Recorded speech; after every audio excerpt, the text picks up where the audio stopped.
сега няма резултат. Това е. Те също се подзнае с Митко. Его е.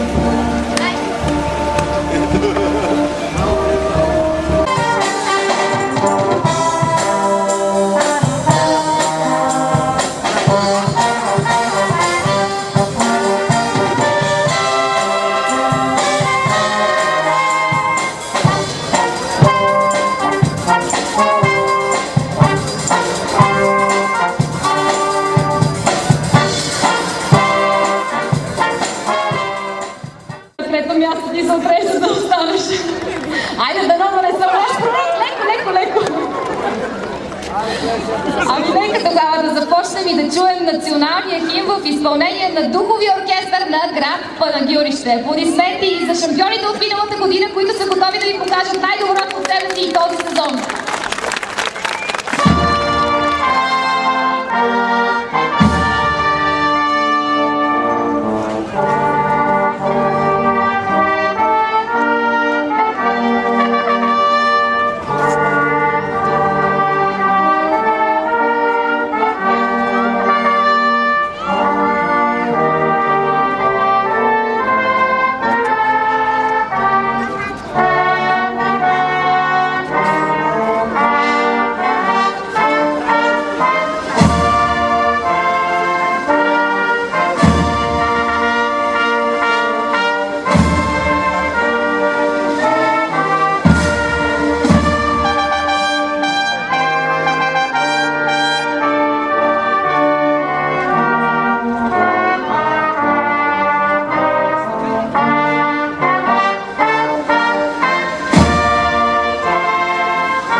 Аплодисментите пожелавам успех на всички състезатели.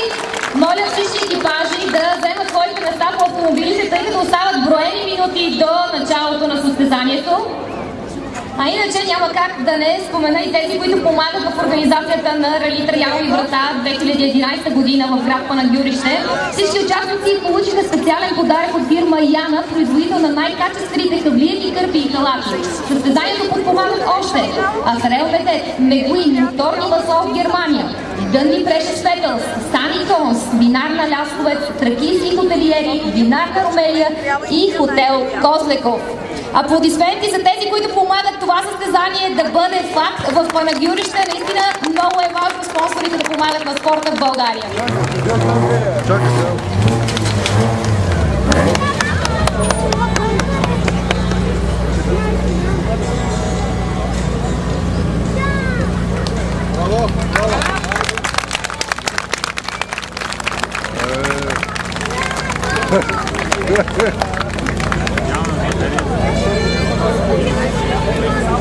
Аплодисменти за екипажа на АТК Скорпион, Стоян Мечков и Димитър Трифонов. Следващите готови за Антон Титов и Владислав Минчев от АТК Автанти и Проект.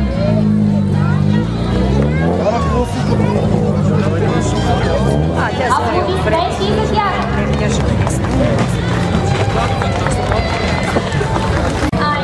Марио, внимай, Марио! Марио, полека! Лекичко, Марио!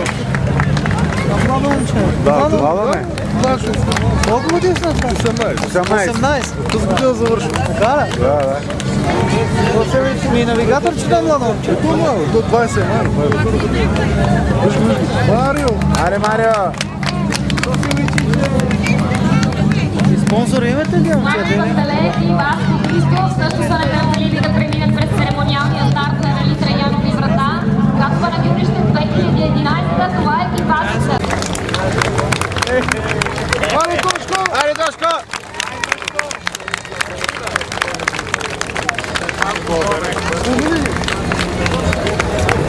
Толкова Славен и Доброшин Филипов от Булветрен Ливи има аплодисменти за тях и успех в състезанието. Абе, ще има утре шоу, а? Може са малко големи, но той ще си. Старта Петър Георгиев и Димитър Спасов. Управляват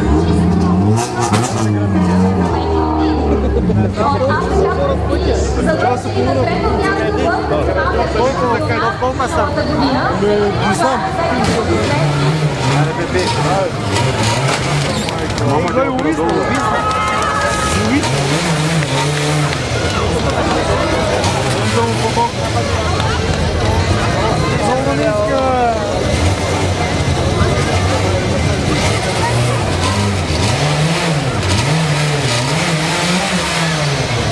Не може да се качи. Не може да се качи, бе. ще трябва да се застъпим. Снимай се, да не може да качи така. Моето.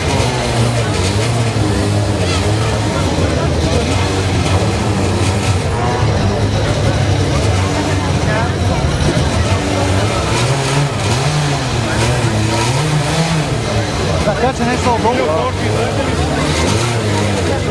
Да не чупи са. Нещо закачва отдолу. Топ капа с малко.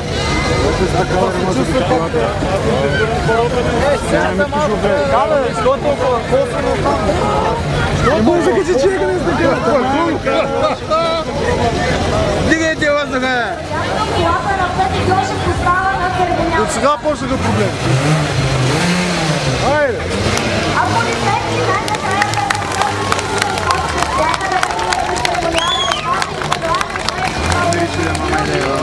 Страшно. Въземното. Това е страшно.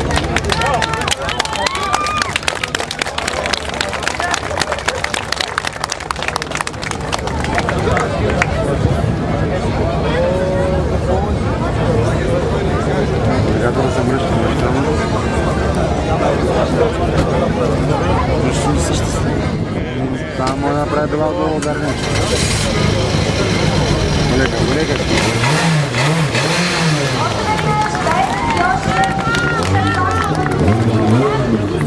полицейските посрещат Димитър Илиев и Янаки Янакиев по бивата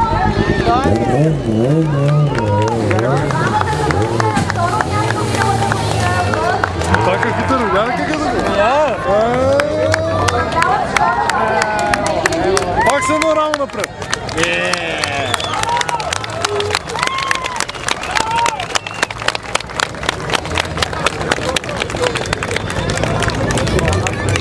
Забери се, бе.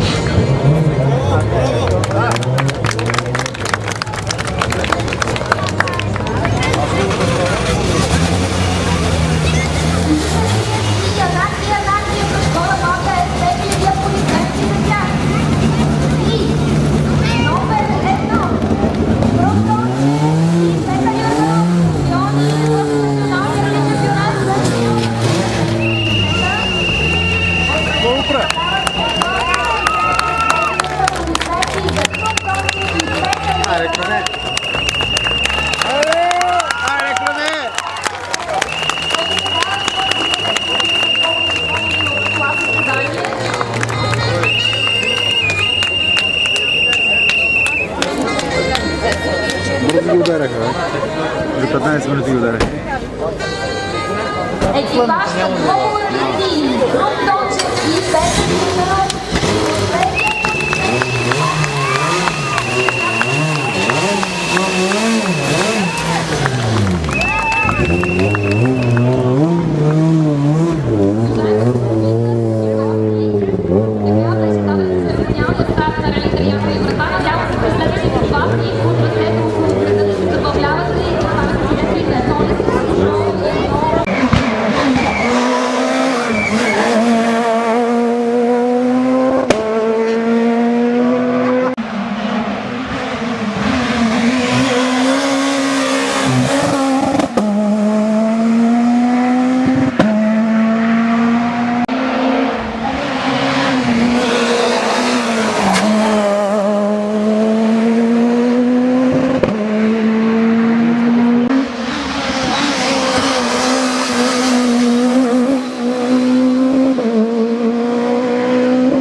Бързо му. Има един обаче.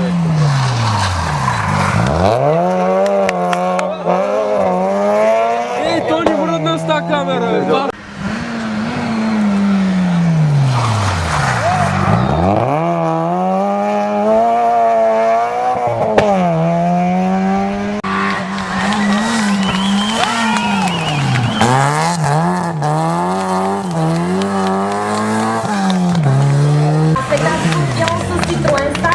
Стоян Мечков и Димитър Трифонов. Те са втори в националния рали шампионат в група М9. Аплодисменти за Стоян Мечков и Димитър Трифонов. Втори в националния рали шампионат, 13-то място за източноевропейската купа на ФИА.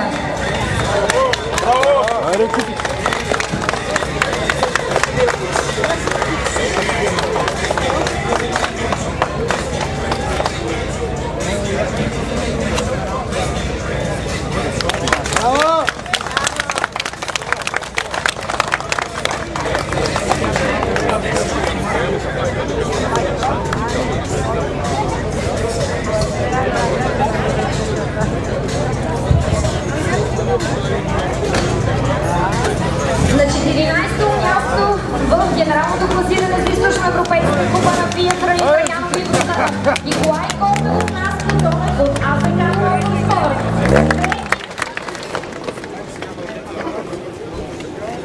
Крум Дончев и Петър Йорданов. Втори за източноевропейска купа на ФИА, второ място в националния рали шампионат клас 2. Аплодисменти!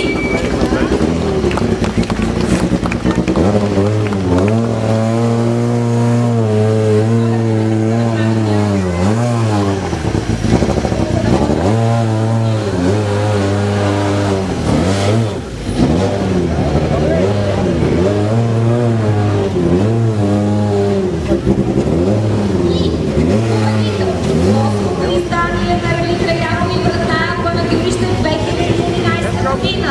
Екипажът на Филип Автомобилисти Димитър Илиев и Анаки аплодисменти. Първи в генералното класиране за източноевропейската купа на ФИА в националния рали шампионат в клас 2. Аплодисменти за тях. Между другото, Димитър Илиев и Анаки Анакиев печелят рали Траянови врата за четвърти път. 8 годишната история на състезанието, цели 4 победи за тях. Аплодисменти!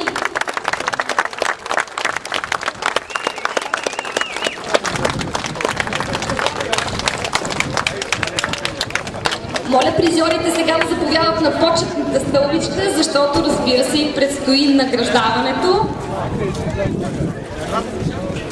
Още веднъж на трето място Петър Гьошев, Димитър Спасов от АЗК Престиж. Трибата карат на махните. Не е хубаво.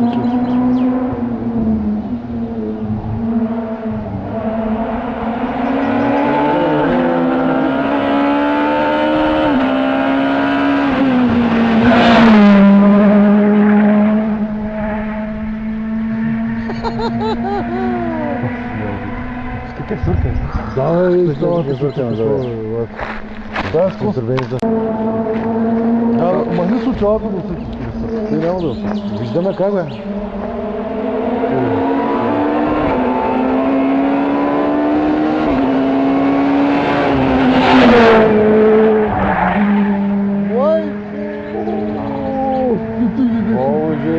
Ще ли беше истина, чест? Добре, завой, той не спира. Не, то се справя, братле.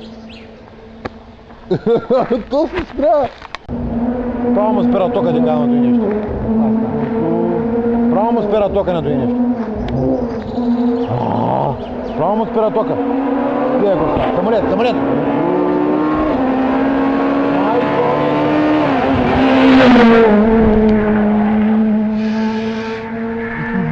Не страхна ми косата.